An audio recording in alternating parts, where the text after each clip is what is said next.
Welcome, guys, to How the Frack We Got Here, a show that takes the news and events of the week and try to make sense out of it all. I'm your host, the most Will Buchanan, and on this show, we simply are all about the facts. There are plenty of news stations out there that simply want to do anything short but inform you.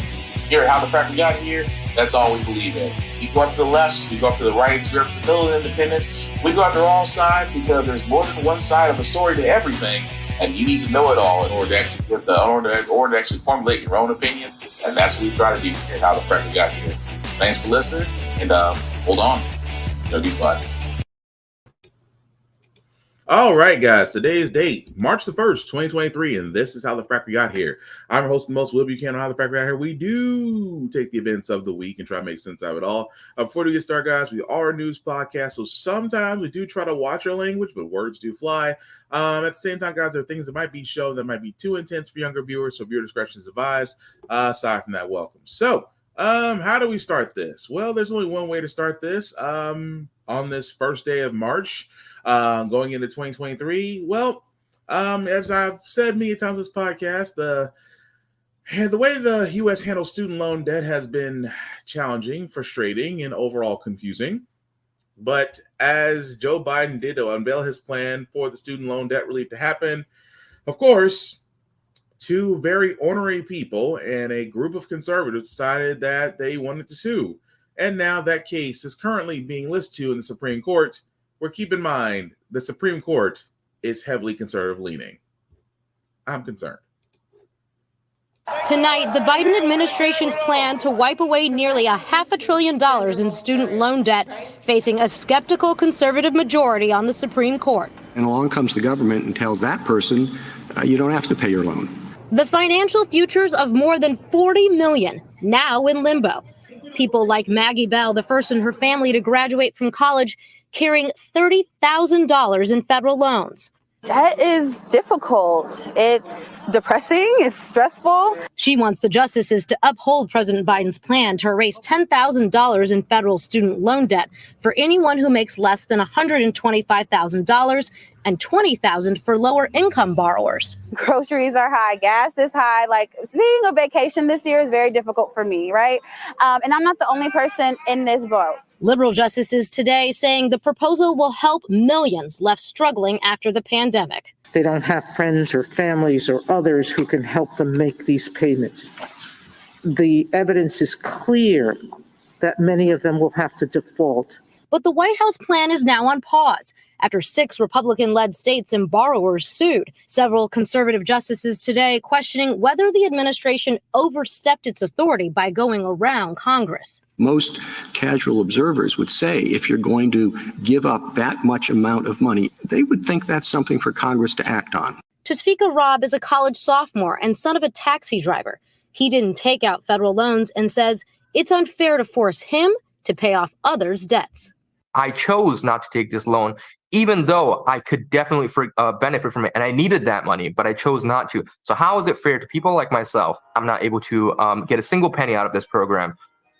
Laura joining me live now. Laura, despite their obvious skepticism about the president's plan, the justices could still dismiss the suit. That's right, Lester. Several of the justices seemed largely unconvinced that the plaintiffs in this case were actually harmed and have the legal right to sue. Meantime, all federal student loan payments will remain on hold for at least 60 days until after the high court rules. Okay, so let's dissect something here, because this is usually the general argument when it comes to paying off student loans. I didn't take out any loans. I managed to put myself through college, working multiple jobs. I was able to graduate with no debt. I was able to do this. So why, as a taxpayer, do I have to pay for someone else who couldn't do what I did? By far the dumbest argument ever. And there's a lot out there on the top 20 list. It's the dumbest argument ever. Okay, because I see this all the time. Everybody's situation was different. If everybody's situation was the same, we'd all have the same outcomes. We all came from different incomes, different households, different locations, different areas around the US and around the world. So what the situation was for you when you went to college may have been completely different for someone else. That being said, because we were all told, I'm not going to say the lie, but the sell. The sell was that you went to college to get a degree, to get a good job, because having just a high school diploma wasn't going to cut it. And they weren't pushing vocational, they weren't pushing skill trades. They weren't pushing welders. They weren't pushing plumbers, mechanics, contractors, HVAC technicians, electricians. They weren't pushing any of these skill trades, which, by the way, have really told the test of time, because those areas, not knocking them, are still in high demand, still offer paid training, still can go. And that's why I tell people it's never too late to learn a skill. It never is too late. So, but we were never told that. The big thing was go to college, get a degree, earn the big bucks. You get the high paying jobs. So the reason why, of course, with the job market and it fluctuating, especially for me, if you work in IT, the IT world right now is really flipped upside down. It's really flipped upside down on its head. When you have companies that are reducing workforces, companies that are being stringent upon entry-level and mid-level job applications, you could have all the credentials in the world and still get passed over because either companies are not hiring or companies are not paying enough. But I digress. Going back to student loans. Yes, a lot of people took out those loans, not just in the IT world, but in the medical field as well. You think doctors are rich? Doctors and nurses and physicians have the highest amount of student loans because, let's be honest, being a doctor or a surgeon isn't paying the way it used to.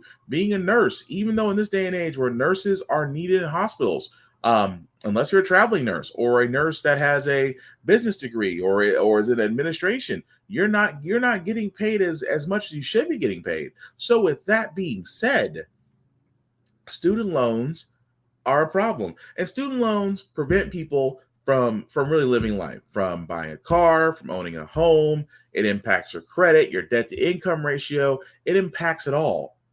But we have been saying for the longest time, student loan debt needs relief. At first, people were saying wipe it out, and I had nothing against wiping it out. I really don't, because you know why I have nothing against wiping it out? Because we had two wars, when Iraq, when Afghanistan. The combination of those two wars, what it cost the U.S., you could have put towards student loan debt and then some. So saying we don't have the money is bullshit, because we did. We paid for it in wars. Also, again, going back to those who didn't take student loans. Yes, you may have had a nice job. You may have had a surplus. Mommy and daddy or somebody else may be able to help you out. You may have had some loans or assets that, were great in value that you could sell off and therefore not take loans. Good for you. But as much as you sit there and say that you complain about paying for someone else's loans, I didn't hear spit when it comes to the PPP loans. That failed program that was supposed to help small businesses keep their payrolls, keep people employed and working, where they've had rampant PPP loan fraud, and even more so, PPP loans that were forgiven by companies and individuals who had the means to pay it back. Not only had the means to pay it back, but had the means to get loans themselves.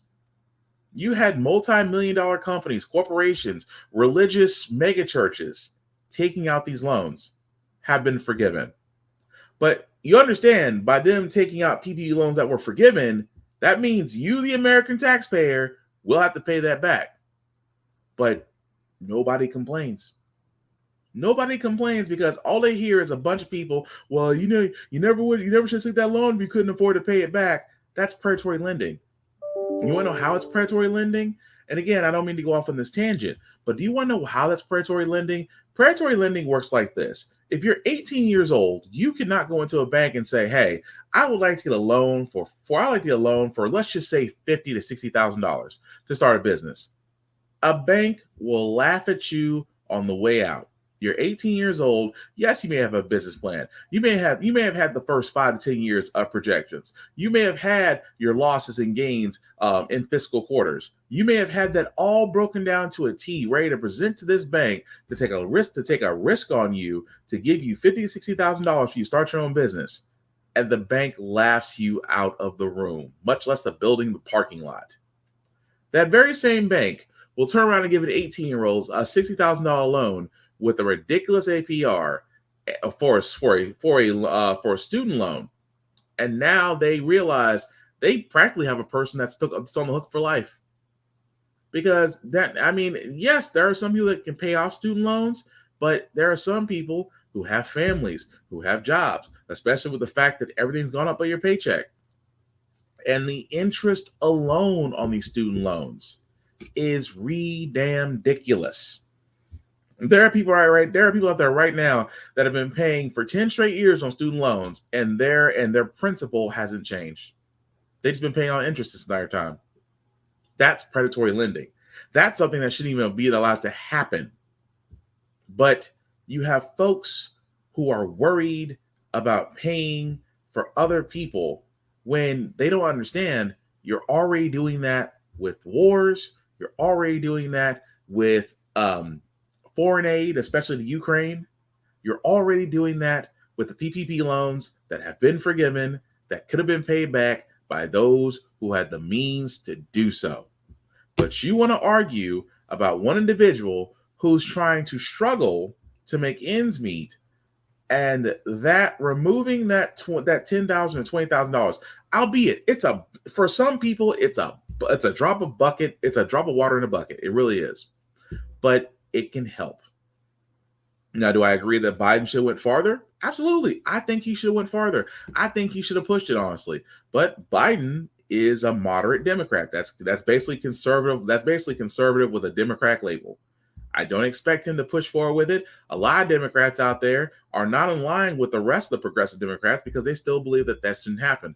They believe that, there still needs to be some personal accountability, but yet, again, didn't bat an eye when PPP loans were being forgiven.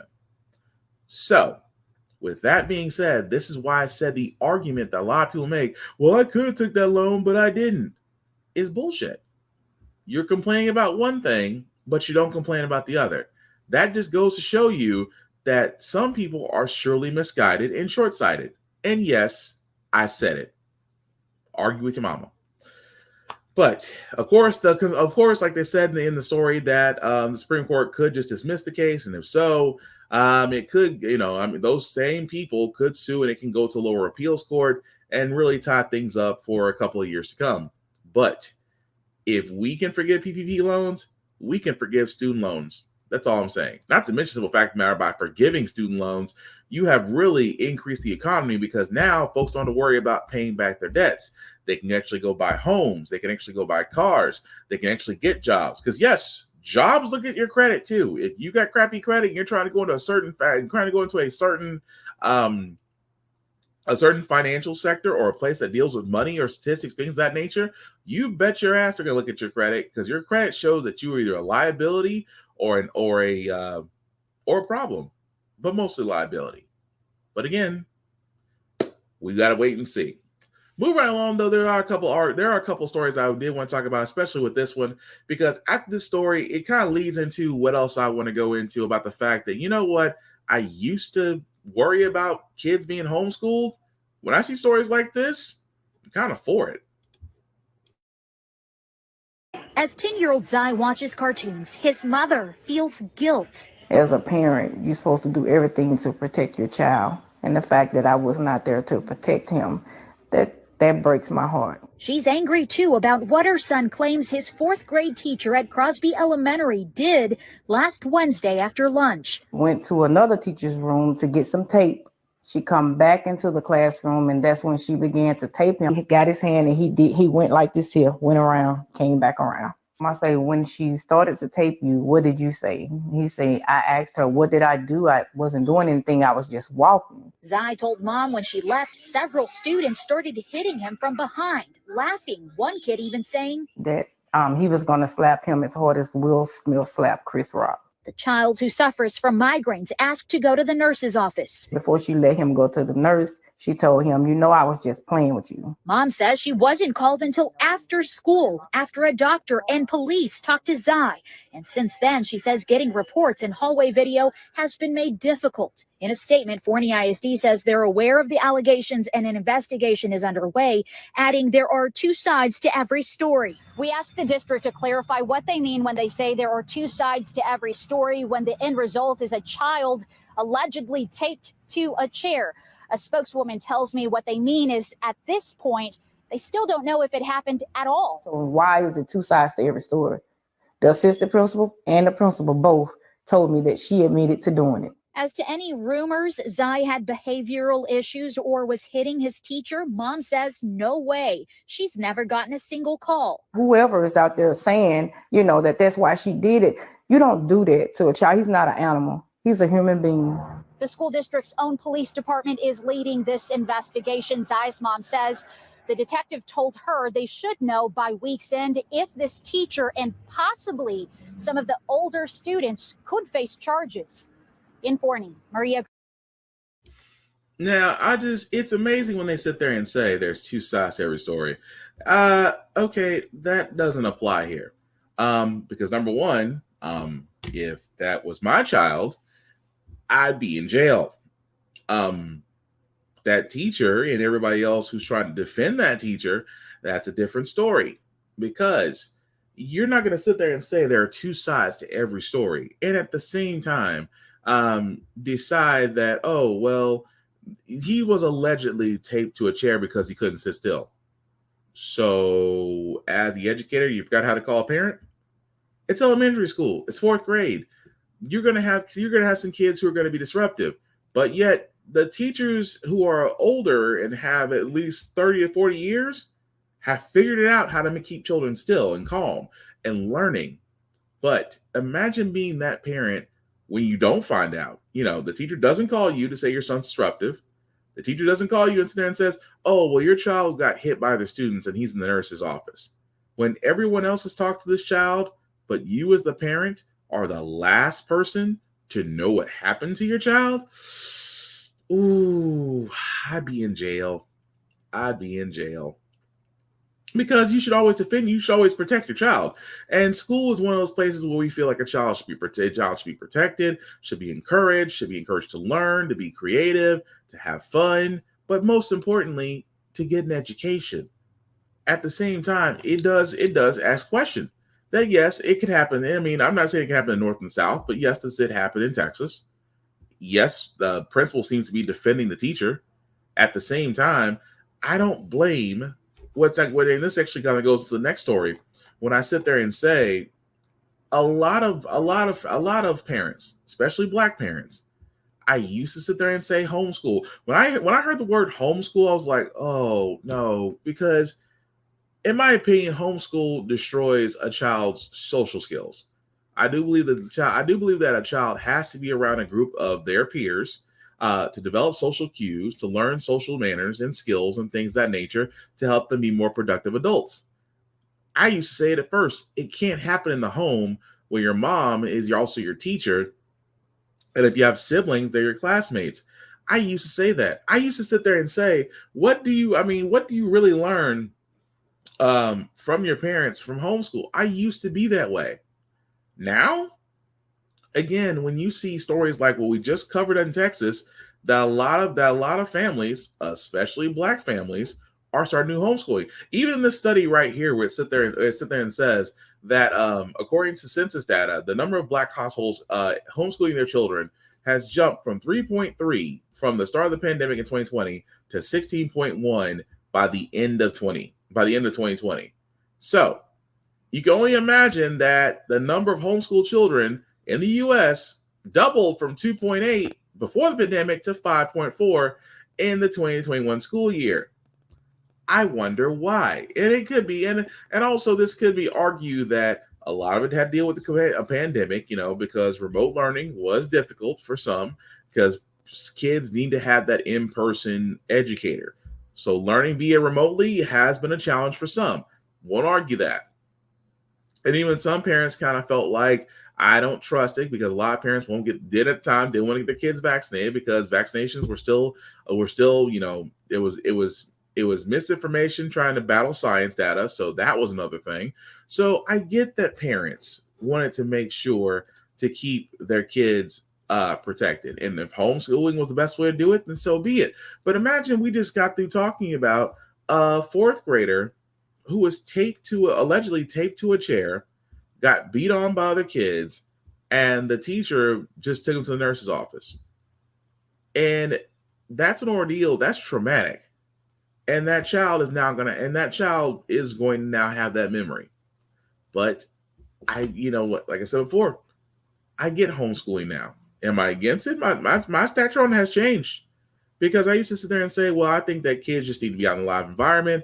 But it was at the time that live environment was safe, was nurturing, actually letting kids be kids to a certain degree as long as they weren't being destructive. But that education ain't the same as it used to be. And it's only because there is an attack on education. And it's being held by conservatives.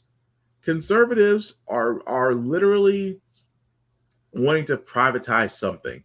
They want to privatize Social Security. They want to privatize Medicare. Now, because they know they can't go after those two things for right now, because Medicare, Medicaid, and Social Security are voters. And you are basically taking away the voters' money. And they realize that because of how many voters are on those three things. So, what do they turn their attention to? For a lot of conservatives, it's education. We've already seen that over the last year and up until now.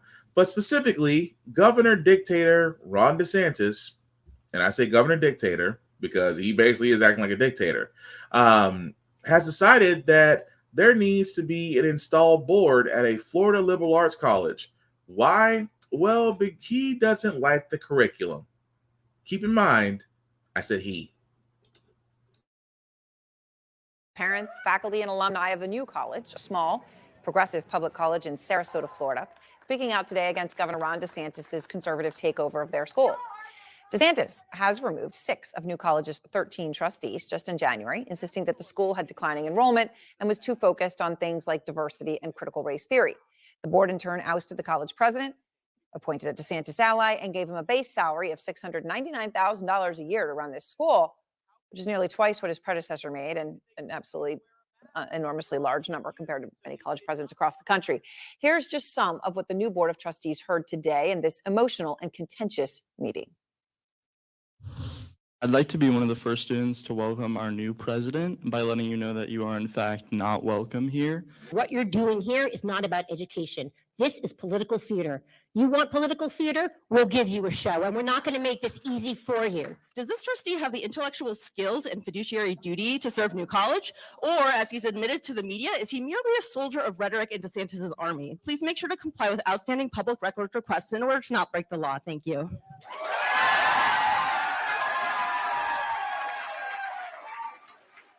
They had to speak quickly, right? There's a clock going. You only had your minute of time. Out front now, the professor that you just heard there, Liz Leininger. She teaches biology at the new college. And Professor, I really appreciate your time. So you got a standing ovation after your statement aimed at the new board, aimed at the president and at Governor DeSantis. Why did you feel so strongly and choose to speak publicly? Thank you for having me on your show. I chose to speak publicly because I'm concerned about the governor's attempts to curtail educational freedom at New College, the freedom to study what you would like, the freedom to explore different ideas on campus, and also the curtailment of students feeling included and safe and welcome on campus. DeSantis went on Fox News and he explained why he's trying to defund these programs at New College and at other schools as well. Here's what he said, Professor.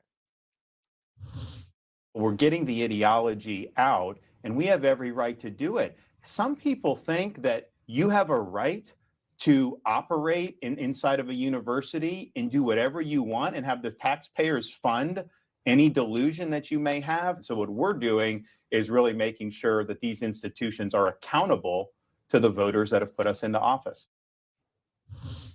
Professor, what do you say to that? Our institutions are accountable for educating the students of Florida in all of their brilliance, in all of their diversity, in all of the different ways that they exist here. And I would disagree with DeSantis that banning subjects is okay. If you ban a certain subject, that means that any subject of study is up for debate about whether it can be taught or not. And that's not how universities work. We seek the pursuit of truth and open inquiry, and not the banning of ideas or subjects. Okay, so of course, I told you, Dictator DeSantis, he is going out. I mean, it's not just him. All conservatives have always said that they want education to change to the way they want things done. Some of them want religious indoctrination. Yes, I said religious indoctrination. They want to put prayer back in schools. Let's put Jesus back in schools. Because, yeah, that's the problem. That's the problem in schools, not the fact that schools, educators haven't been paid properly, not the fact that the education bill in most states keeps getting cut back, as well as the overall U.S. bill for the Department of Education. Let's not forget that schools are overcrowded, that Republicans have introduced schools choice, which basically wants to aim to take public funding away from public schools and give them to private and charter schools. But yes, let's focus on the fact that religion is the problem. Yeah. But again, it's not surprising that even in college, where we pay for it, keep in mind, in college, where you can learn really whatever the frack you want for a degree, but you have a man who's quote unquote a crusader in woke culture, who says that, oh, well, we need to remove those from the board and install those of my own choosing. Oh, you mean the ones who are going to do what you tell them to do? We call them lackeys, but do you? I still say this all the time. How is Dictator DeSantis able to operate with this much power in Florida? How? But then I think about it. Florida might as well be Trump's country. And I say this all the time. DeSantis is basically Trump 2.0. He's just smarter. And I wasn't the first person to say this, and I certainly won't be the last. If you thought Trump was bad, wait till the next one comes. Because the next one won't be stupid. He'll be smarter and he'll have backing. And we're already seeing that in Florida. And again, you better hope DeSantis doesn't decide to run in 2024, because that is one scary fracking thought. But the last school story we have before we move on, guys, it always amazes me so that whenever you see Christian schools, and again, I do have a bias against religious schools because, I just don't see the point of paying to learn about Jesus when churches are free. But again, that's me. And I also think that's indoctrination as well. But again, that's me. Moving right along, though, you would think that schools who are religious would be open and accepting of others. Well, unfortunately, there is a school in Kansas City, Missouri, that is learning that, sometimes all those who claim themselves are Christians really kind of bullshit. I'm talking about this school here, Urban Christian Academy, which is basically a school in Kansas City, Missouri, that is being forced to close. Why are you asking? Because the school has decided in their confirming mission statement saying that Jesus opens up doors and makes room at the table.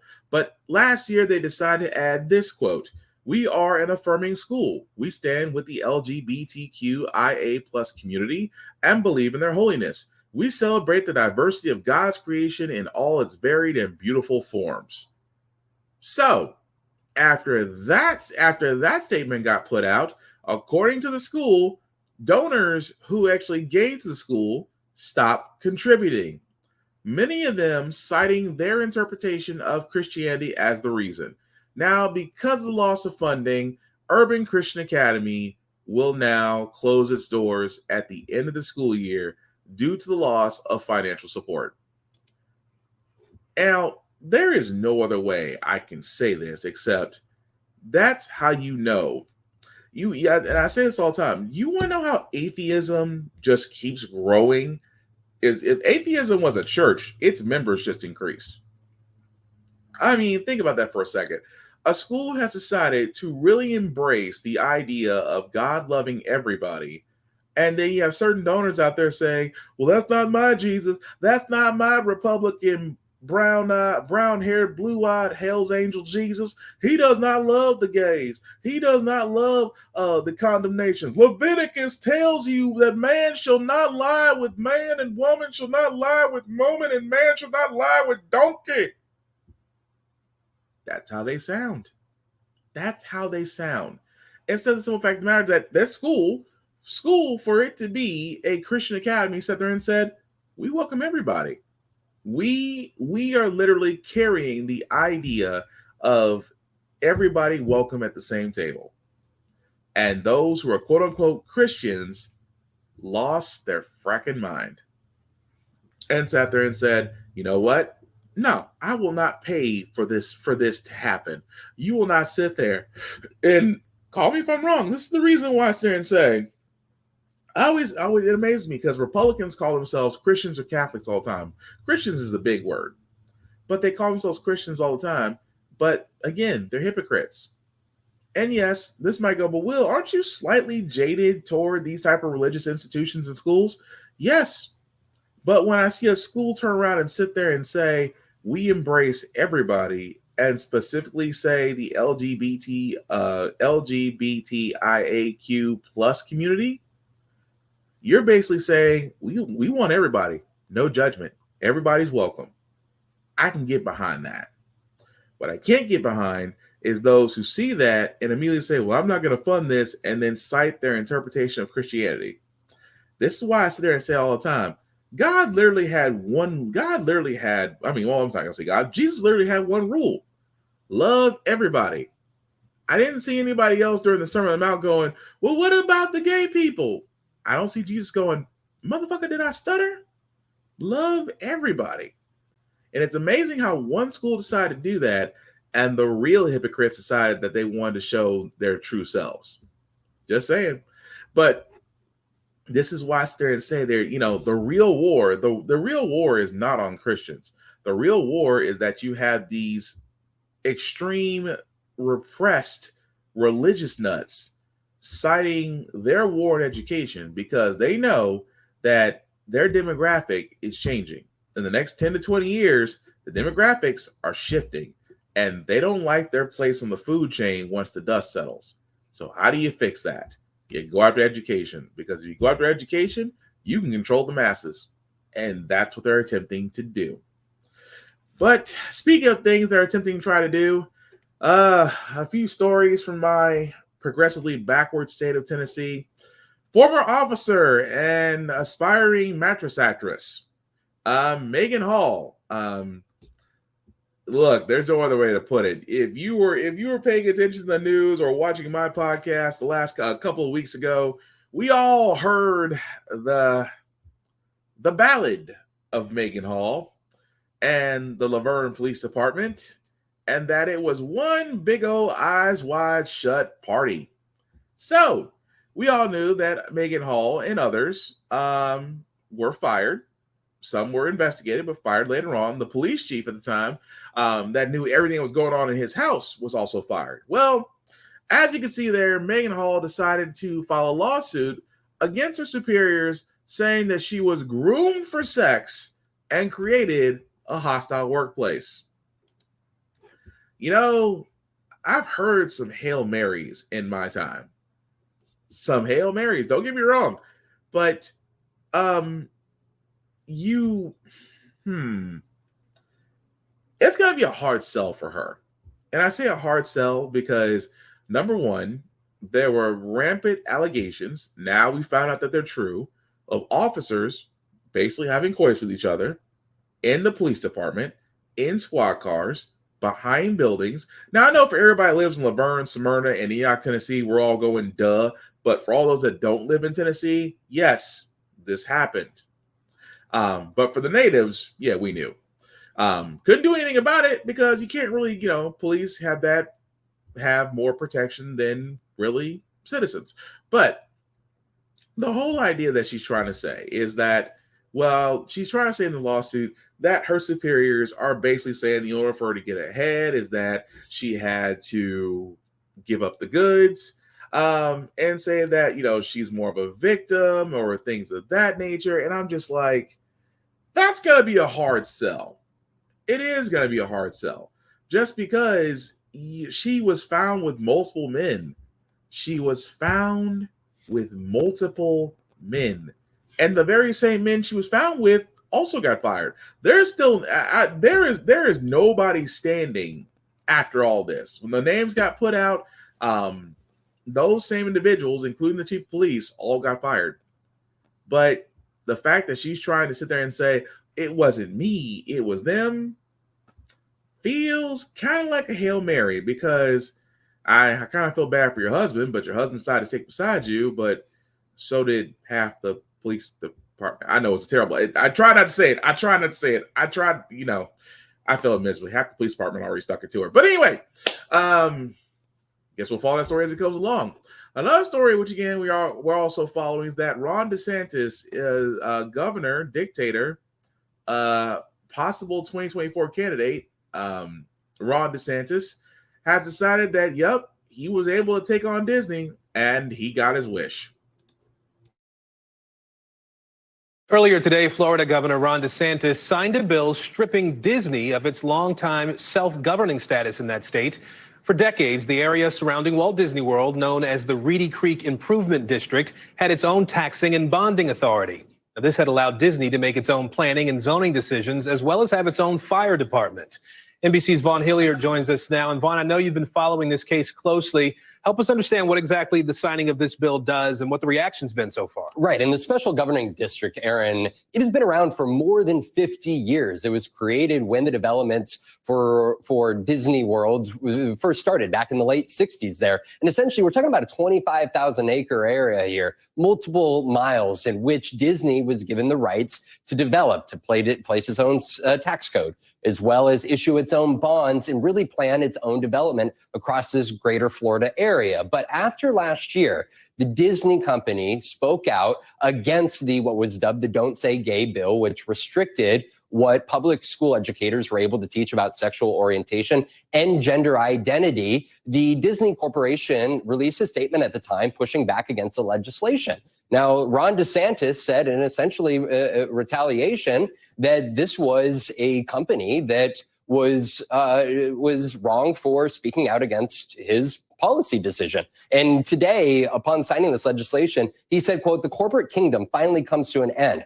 There's a new sheriff in town, and accountability will be the order of the day." And in fact, in his book released just here today, DeSantis said he warned Disney ahead of their decision to go public with its pushback that there would be consequences if it so chose to. The biggest difference now with the special governing district is that that board, which was made up of really Disney allies, it is now going to be made up of 5 individuals that are handpicked by Governor DeSantis. To note, there are other Republicans, including former Maryland Governor Larry Hogan, as well as former Vice President Mike Pence, that have pushed back against DeSantis, say that this is against the idea of limited government conservatism. Aaron? All right.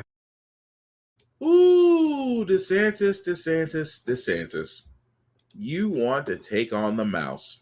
Only because you tried to do the Don't Say Gay bill and Disney stepped up and said, we do not support this. And then you felt like the mouse betrayed you because in the dictatorship that you feel in your state of Florida, everybody's supposed to bend the knee. Here's what DeSantis is not considering. Disney at any time could turn around and leave. I know Disney, of course, Disney and Reedy Creek, which is the county that Disney was basically self-governing in, that's the one thing that DeSantis is not considering. If Disney were to able to pull up stakes and leave Florida, that's a massive economic hit. Yes, Florida still has Universal Studios. Yes, Florida still has many other theme parks and attractions. But let's be honest, when you think Florida, you think Disney World. And if Disney World were to be pushed to shove, I could see them pulling up stakes and going somewhere else, possibly to another city on the coast, to where any city and state will give Disney all the tax breaks and everything it wants, just to have the mouse sit there and say, welcome home, Mickey, to your new area. And the thing about it is, DeSantis is really betting the house to think that he is bigger than the mouse. Let's just say I wouldn't be surprised if Disney decided to pull up stakes and move everywhere else, because DeSantis will definitely not only be risking his economical state of Florida, he'll be risking his political career on this, because if you haven't noticed, Disney is more than just a mouse. It is a conglomerate Goliath, concerning the fact that it actually owns nearly 70% of most media streaming services and intellectual properties. And at the same time, well, they're almost owning everything. And you want to take on that multi-headed Hydra? Good luck, DeSantis. Good luck. Moving right along, guys. Of course, that being March 1st, that the pandemic increase for SNAP benefits will end. And that has bothered me. Why? Well, basically because a lot of families do depend on SNAP benefits, because it does help to curb some of the cost of getting food, because as we've seen, the price of food has gone up. But at the same time, the effect that it'll have on families will be massive. Jessica Ramos is a single mom. Feeding her 6 kids has always been a struggle. What do you think about when you go to bed at night? Well, if we're going to be okay for the next week. Her family is among more than 42 million Americans who receive SNAP benefits, what used to be known as food stamps. During the pandemic, the government boosted those benefits. Jessica received an extra $300 a month. They came in handy. They really did. The prices are going so high that we need them. These benefits kept 4.2 million people out of poverty and reduced child poverty by 14%, according to the Urban Institute. But this month marks the end for those expanded benefits because of a provision in last year's omnibus spending bill. The scary part for the next month, how are we going to live? What's going to happen? What are the sort of decisions you're going to have to make to keep feeding your kids? That was so hard. Either pay a bill or go buy some groceries. That's where you're at. Yes. Jessica is not alone. Food banks across the country are preparing for a rise in food insecurity. We have people calling our organization every day looking for more food resources. George Matisic is the executive director of Share Food Program, one of the largest food banks in Philadelphia. He says they've already seen a 70% increase in demand over the last year as food prices have skyrocketed. For organizations like ours, that means having to work round the clock to make sure we're sourcing more food to serve more people. The typical SNAP household will see monthly allotments drop by at least $95.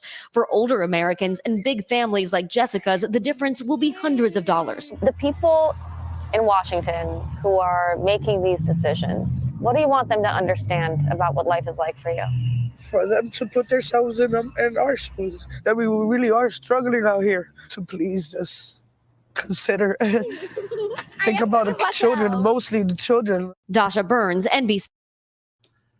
And that's the truth.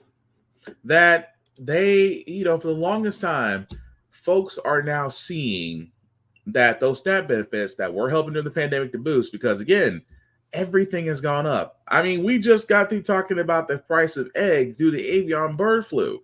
And we've seen the cost of eggs go up. Milk has gone up. Meats, let's just say across the board, everything has gone up. But you know what happened? But again, it's amazing that you don't hear windfalls profits taxes. That in the event of a situation where a company makes a crap load of money, that they're not taxed for it. Oil companies are a great example of that, because even in the pandemic, they are recording record profits. Folks still need gas to get to work, to get around, to be able to handle errands. They still need to have gas in their cars. At the same time, we do need food to live. We do need water to drink. We need a place over our heads to protect us from the elements. All of these things we definitely do need. But food, most importantly, for a lot of these families is key. Because as you heard from the woman in the video, it's the fact of the matter that she has to decide between paying a bill or simply putting food on the table for her kids. That is a situation no parent ever wants to be in, but a lot of parents are experiencing that struggle right now.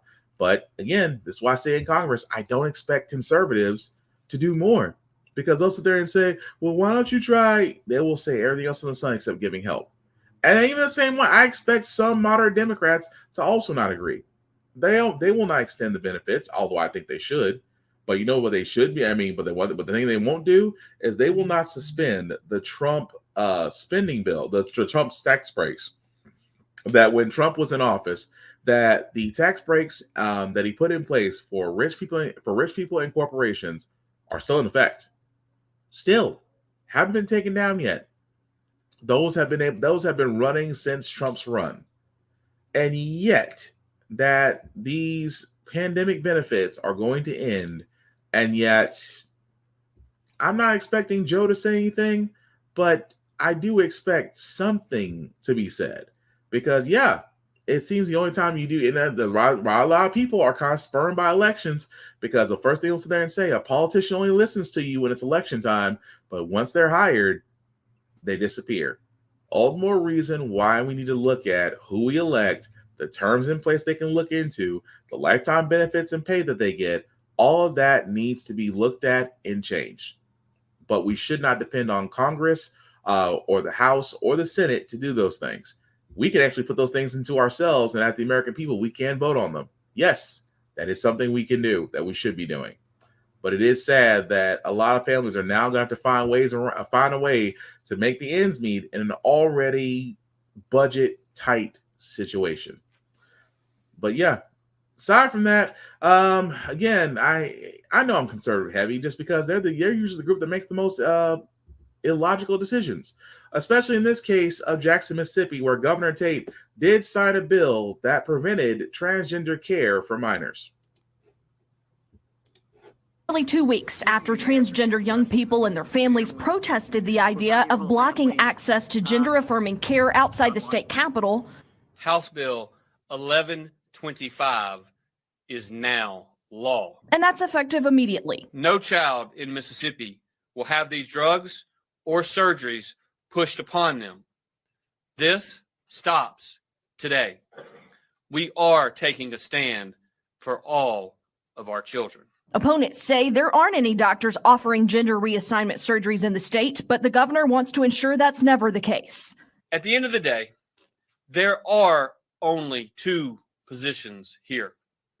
One tells children that they're beautiful just the way that they are, that they can find happiness in their own bodies. The other tells them that they should take drugs and cut themselves up with expensive and experimental procedures in order to find freedom from depression.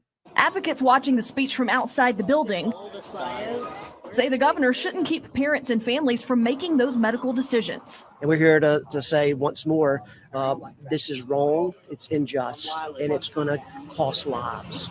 Jensen Matar says the governor is trying to resolve an imaginary problem that will ultimately impact a small number of Mississippians who are already suffering. They're already being victimized. They're already being bullied, and so you have a family out here. Trans youth, you have a family. You have people that love you, that are going to continue fighting for you. Crazy, isn't it? That the simple fact of the matter is just that Republicans have always been in the business of solving an imaginary problem. We want to stop those out there who are trying to push this upon minors. Do you have any record of that ever happening? Well, no, but we want to make sure that doesn't happen. Okay, so let me get this straight. Let's just use an analogy. You're saying there's no such thing as ghost, but you want to install Ghostbusters just to make sure to prevent this from happening. Yes. Ooh, I know. It's stupid. It's stupid. Because number one, by them being a minor, if the parent gives the consent for the child to receive trans care, that's it. Parent is giving their consent, which means that child, however they choose to fly their flag, if the parent signs off on it, why do we care? If the child is getting exactly the type of care and support that they need, why do we care? Why do we actually care that we need to prevent someone from getting the help they need? Because if that's the case, let's stop meth heads. Let's stop giving meth heads methadone. Let's stop doing methadone clinics because we want to prevent meth heads from happening, but we give them clinics to get clean. Let's stop that. Let's stop Hooters. Let's stop Twin Peaks for, all those women that dress so provocatively. How dare they show their ass and breast in front of me, and all I wanted was wings. Let's stop this imaginary problem of me holding my own self-control. Do you see how dumb that sounds? Because that's what conservatives do. Conservatives don't treat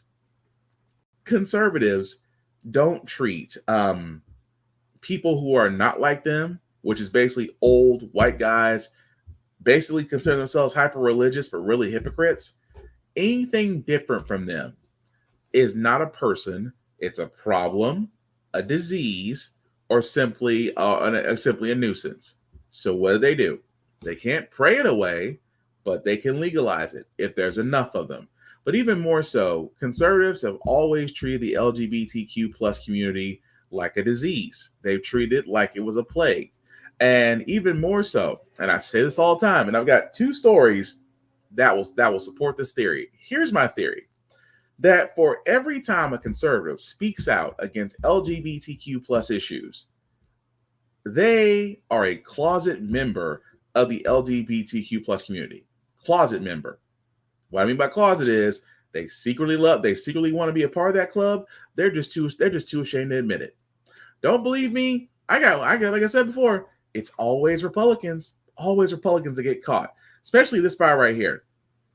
Nate Chalzine. I don't care if I pronounce his name, but a Texas state Republican who is against the LGBT plus community, has actually a video of him. See, that's him right there, right? Now, sorry for the audio. That is him in a dress. I cannot make that up. That is basically him in a dress. Now, you have to think for a second. There he is. Keep in mind, for all those talks about drag and LGBT and all that stuff, he's in a dress, running barefoot in a very weird vaudevillain type of play. Now, with that being said, though, it is amazing that came to light. And the first thing this man says, and again, when they brought this up and said, well, isn't that you in a dress? The first thing he sat there and says is, and I wish I could make this up, y'all are really going crazy over me wearing a dress as a joke back in school for a theater project. Yeah, that's not a sexually explicit drag show. LOL. Y'all will twist anything. Michelle, please find something better to do than look up old videos from when people were in school. Aha! There's the excuse. It was a theater project. It was a theater project. It happened back when I was in school. But you were in a dress. Almost, I mean, you can almost be considered categorically in drag. A man wearing a dress and you were in drag. But when brought up, you guys turn around and sit there and say, oh, well, why don't you stop looking up old stuff? That happened in school. That happened for a play. I wonder if you felt this way only because now that you're in power. And he's not the only one. Governor Bill Lee, the idiot that runs my state of Tennessee, his picture came out too. In Tennessee, with a bill there that would make drag shows in public and in front of kids illegal. It is only steps away from becoming law. The state's governor, Bill Lee, says he'll sign it when it gets to his desk. But he's saying that at the same time that a supposed picture of him, seemingly dressed in drag himself, has started going around. This is the photo. Somebody on Reddit posted it from a 1977 high school yearbook, purporting to show the governor apparently in a skirt, a wig, and a necklace. Again, allegedly the governor. It's most likely part of a powder puff football game where kids dress as the opposite gender. The governor's press secretary has not confirmed whether the picture is actually of Lee, but says that any attempt to, in their words, conflate this serious issue with lighthearted school traditions is dishonest and disrespectful. Drag performers and critics of this Tennessee bill are calling out what they see as the sort of irony in this. saying there's a hypocrisy to wanting to criminalize something that the LGBTQ plus community views as an art form, but then being okay with it in the context of like a lighthearted tradition. Rahima Ellis. Yeah. You can call it exactly what it is. It is hypocriticism at its finest. Because yes, allegedly, they always say allegedly, that is him. Let's just call it what it is. That's him. At the same freaking time, that's two conservatives. Both are against LGBTQ plus of issues and things, issues and people. They are against it, and yet go back in time and see what you find. I say this once, I'll say it again. Whenever there's a Republican that votes against it, wait. It's either a picture, video, secret lover, or all three. Go for the trifecta. But that just goes to show you the hypocriticism of conservatives when it comes to people that are different than them. And that when it comes out. Also check blackface, because blackface is another one too. But that's not as that. Those are a little bit harder to find than a man in a dress, because you can sit there and say all you want to. Call it a theater project. Call it a what they call them, palm puff games, where I guess like Sadie Hawkins dance, where everything's in reverse. You can call it what you will, but the fact is you did it, and either own up and say you did it, or for the simple fact of the matter is leave it be. And at the same time, leave those of the LGBTQ plus community the same as well. Because if you did it, accept it, or at least come out the closet. And, we actually welcome everybody. Well, we try to welcome everybody. I try to welcome everybody. And I'm the LGBTQ plus community tries to welcome everybody. But you got to be honest with yourself first. Talking to you, Republicans. But speaking of coming clean, though, guys, this is why I sit there and say, as we're getting to our feel-good segment, this is why I sit there and say that Fox News is not, number one, not a real news station. Number two, that they push propaganda. And most recently, the Dominion voting systems lawsuit is really bringing a lot of those idiocracies of Fox to light. And if you have somebody that watches Fox News, or you watch Fox News yourself, hopefully this convinces you. I hope. 2020 presidential election, Fox News hosts and their guests called the vote rigged. We cannot allow America's election to be corrupted. This is an election nightmare. News Corp chairman Rupert Murdoch says Fox News was, quote, trying to straddle the line between spewing conspiracy theories on one hand, yet calling out the fact that they are actually false on the other, according to newly released court documents in a $1.6 billion defamation lawsuit against the cable network. Dominion Voting System alleges Fox News knowingly spread false claims about their voting machines to retain viewers. In excerpts of a sworn deposition included in a court filing by Dominion, Murdoch is asked if some hosts endorsed the narrative of a stolen election. Yes, they endorsed, later adding, "I would have liked us to be stronger in denouncing it in hindsight." Fox News says Dominion's lawsuit has always been more about what will generate headlines, taking an extreme, unsupported view of defamation law that would prevent journalists from basic reporting, calling the lawsuit a blatant violation of the First Amendment. What is the burden of proof in a defamation case? You have to show not only that the statements were false about someone, but that they were made with actual malice. So that's knowledge that it was false, or a reckless disregard for whether it was false. Rebecca Tushnet teaches First Amendment law at Harvard. What stood out to me was the unwillingness to confront the on-screen talent. According to the court filing the day before the January 6th storming of the Capitol, Murdoch wanted hosts to say the election is over and Joe Biden won. Fox News CEO Suzanne Scott told him, privately they are all there, but we need to be careful about using the shows and pissing off the viewers. Dominion says that night, the hosts did not declare Joe Biden the winner. Stephanie Gosk. So again, Fox News, which again is not a news station, reason being, in a previous lawsuit, they labeled themselves as an entertainment company. And now it is coming to light because they talked about Dominion. They talk about Dominion voting systems being fraudulent, calling for Joe Biden, supporting Trump's BS lie that the election was stolen.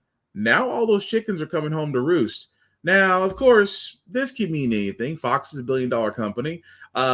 They may settle with Dominion, pay a lump sum, and that'd be the end of it. They'll still be able to move on as it is. But this is the reason why I keep telling you guys, be finding reputable sources of information, not just going out there and doing your research, which I still highly encourage, but to do so from reputable sources. Fox News is not one of them. Fox News is basically state propaganda if we were in a communist country. You would see 24 hours of Kim Jong-il or Putin at this point. And the fact that, our country is great, everybody else is terrible. We're about almost there. But with Fox News, yes, it's kind of interesting to see what they will do once this Dominion lawsuit wraps up. Like I said, could pay a fine. It certainly won't dismantle the company. But I would think credibility-wise, or lack thereof, would shine light and let people know that, hey, these folks are not who you think they are. Just saying. But one more story, guys, is before we get to our feel-good news segment, which again is actually some good news. You guys remember back in New York during the George Floyd protests back in 2020? Well, apparently there was a lawsuit that got settled. Those that did participate in the demonstrations for the George Floyd protests in New York, especially in the Bronx, those who were quote unquote arrested, detained, or subject to force by police officers are actually going to get a proposed settlement of at least $21,500 or more to each of the hundreds of demonstrators, which again is good news, because if for all those that don't remember that we covered that, we showed the videos of what happened during those protests, that yes, the police were just a little bit hyperactive and detaining individuals, some even violently, some even hurting them. But again, it's one of those things to where, yes, compensation is great. But it's kind of interesting for a protest about a man who was literally killed right in front of our eyes. Also, for some fact of the matter, you have police still exerting excessive force for those that are just exercising their amendment rights. Just saying. But again, like I said, $21,500, especially in this day and age, not a bad piece of change. But again, but protesters will have 6 months to accept that or oppose the settlement. So 6 months from now, we're going to see what happens. But I think not sure. There's still mentions around 320 of those people that might get that settlement, but we'll see how that goes as it goes along. But it's nice to see that actually some justice being served, although I'd rather see those police officers that decided to be a little bit excessive not be a part of the police. The bad apples, as they love to point out. But anyway, we're going to move on to our feel-good segment, because usually on How the Frack Got Here, we do cover a lot of things that make it doom and gloom, and hey, sometimes make use of faith humanity, but it is midday, which is hump day. Trying to get you to Friday, which is Thursday, and I think for it to be, even though Black History Month ended on February 28th, it is Black History all 365. And of course, in this case, Black history was definitely made as Howard University has claimed its first swimming title. Tonight, America Strong, the new college champions making history. Overnight, history in the swimming pool. The Howard University men's swimming and diving team winning their first conference championship in more than 3 decades. It's the first conference title for our men's program in 34 years. Coach Nicholas Askew leading the Howard University Bison since 2014, the only all-black college swim team in the country. We are Bison. We are extremely tough. We're extremely resilient. The young men and women at this historically Black university are breaking records and breaking barriers.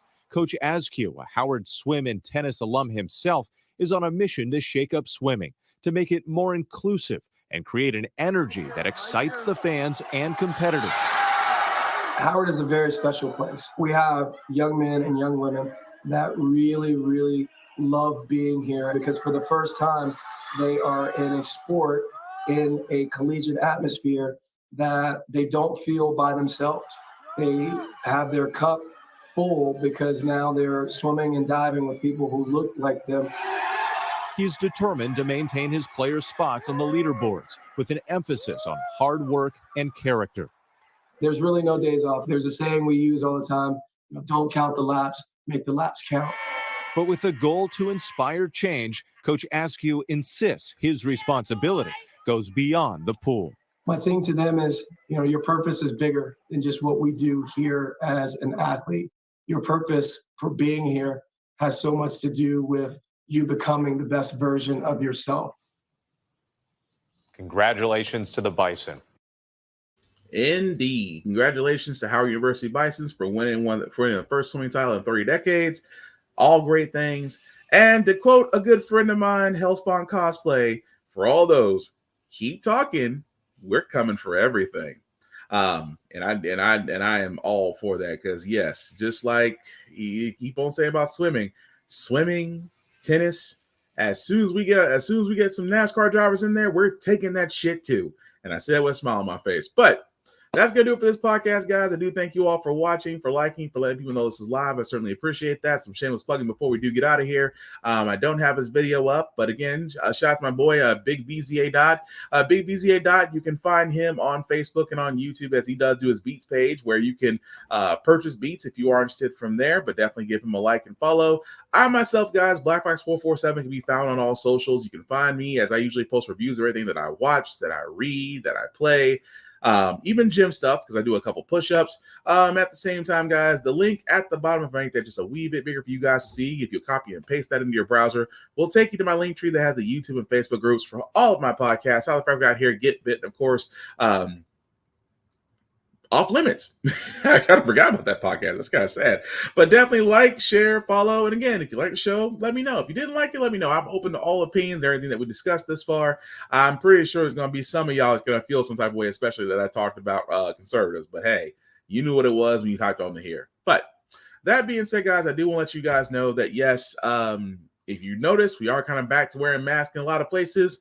Unfortunately, transmission vectors are back up. So, please protect yourself. If you're going to be traveling or going into areas with a lot of people, please wear a mask, protect yourself, because when you protect yourself, you protect others. That helps our nursing and doctor brethren in hospitals who are still doing the Lord's work, despite not getting paid more and not getting the help that they need.